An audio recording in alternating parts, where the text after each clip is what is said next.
So a few days ago I thought I'd get myself a new present. So I got myself one of these, a little black box. If you've read the title of the video, you've probably already worked out that this is the Foxeer Monster V2. Don't know whether that's even coming out on the video. The reason why I got this one is it's a 16:9 aspect ratio camera.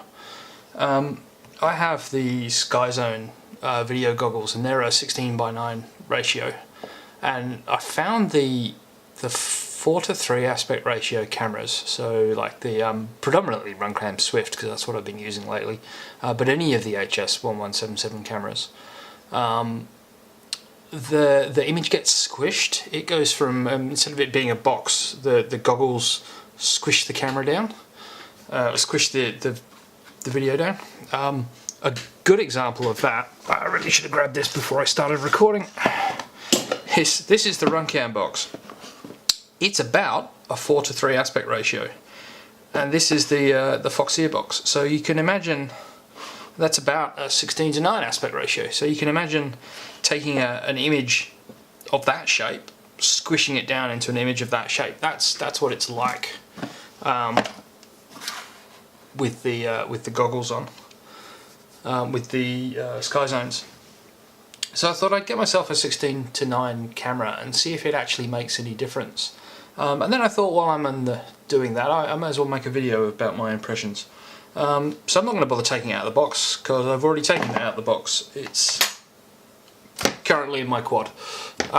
So this is it here. I got the black one so it hides in nicely. You can get these in orange and blue, and there's another colour as well, I forget what it is. But the blue one is pretty unique. I was actually thinking about getting blue to match the blue quad, but I thought it might be a bit over the top. So let me get something to point with. So if you can hear that, that's not a plastic case. So that's probably the first thing that impressed me about this camera. It comes in a metal case. That means it's going to take some hits. The screws, it's hard to show because it's in the quad now, but the screw holes in the side were proper threaded metal screws. There's like a little bump on the outside of the camera where the screw holes go in, so it's actually got quite a decent thread on it, and that's really nice to see. One of the problems I've been having with almost any of the HS1177s is that this is plastic. So that one looks okay, but the one on the other side, I've managed to squish that. You can't, it's all deformed, you can't get a screw into it anymore, and even if you do manage to get a screw in there, it doesn't want to hold onto anything. So this particular camera is the Owl that I've broken, so this one doesn't work anyway, but when it was working, you could see it vibrating slightly in the case, in the thing, simply because when I put the camera in, I managed to strip the plastic on the side. You can get new cases for them, but there's not really any point, especially because I seem to go through cameras pretty quick. So the other good thing about this is it comes with a 2.5mm lens, and I've been using the 2.5mm lenses lately on all of my other cameras. I'm starting to get used to that type of lens. It doesn't give you quite the fisheye that the other lenses give you, but you still get to see quite a bit. So what I'll do is I've managed to go out for a fly today. I'll put some video up of the flight, and the problem with the SkyZones is, even though they're a 16:9 picture when you're looking through them, they still record in 4:3. So I'll actually stretch the recording to match the aspect ratio that you see in the goggles, and I'll put some of the footage from the Swift up from probably last month. It's been a while since I've flown, and I'll do the same to that. So both images will be stretched. Also, the DVR doesn't actually record quite as well as you see. I think it only records off of one of the receivers. I've never been confident that it's recording proper diversity. It seems to be not quite as clear as you see through the goggles, and you'll be able to see the difference. There's two really nice things about this camera. Firstly, the aspect ratio is perfect for me, and the other one is it's really high resolution. I was actually quite surprised by how much extra I could see with this camera. It doesn't, I've already watched the footage, it doesn't really come out as well on the DVR, but through the actual goggles it's quite clear. That's not to say that the Swift, which will be the other one, was particularly bad. It is also quite clear, but just having that extra resolution seemed to make a surprising difference. I didn't think it would, but it did.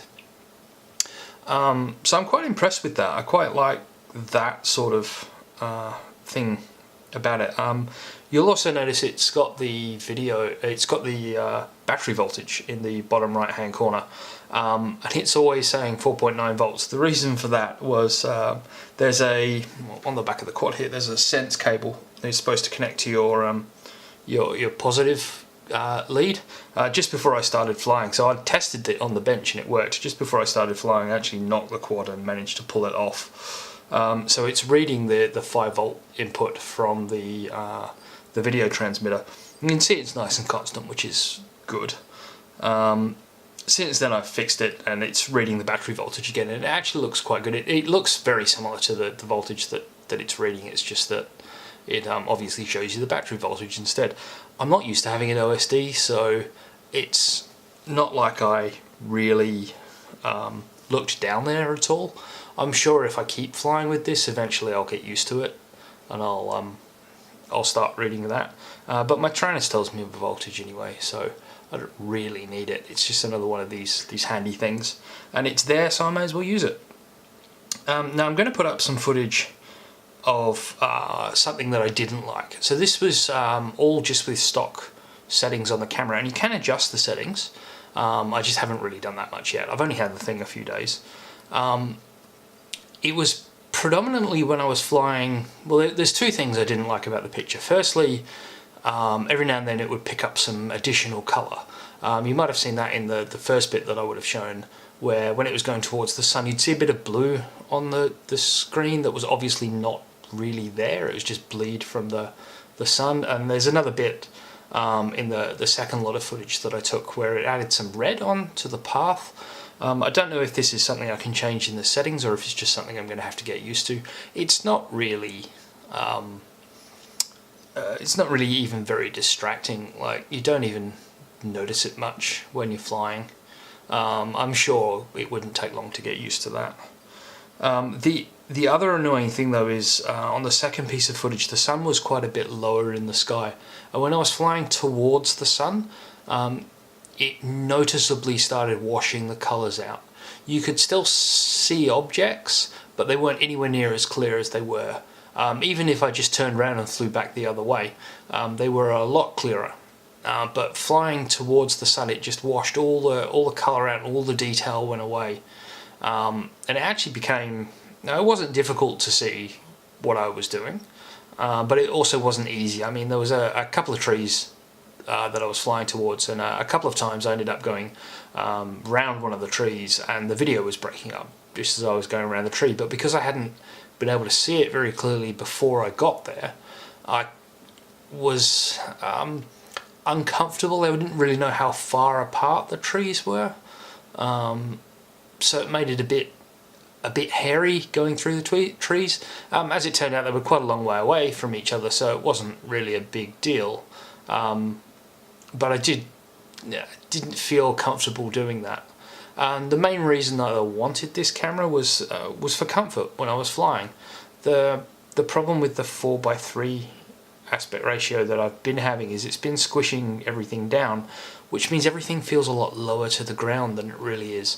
In the first piece of footage, there's some goalposts, and I've flown under those goalposts heaps of times, but it's always been, I've always felt like I've only just managed to get under them, and they're goalposts. They're taller than I am. You should be able to get under them piece of cake. And with the Monster, with the right aspect ratio, it was easy. It didn't feel difficult at all. They felt huge. So I've had the same problem with racing gates. I can get through them, but it's always, I feel like I'm only just making it through them. So I'm kind of hoping that with this, it'll feel like they're bigger, or taller at least. I mean, they obviously won't be any wider, and they're not physically bigger, but just that whole mental, it feels taller, should help me get through.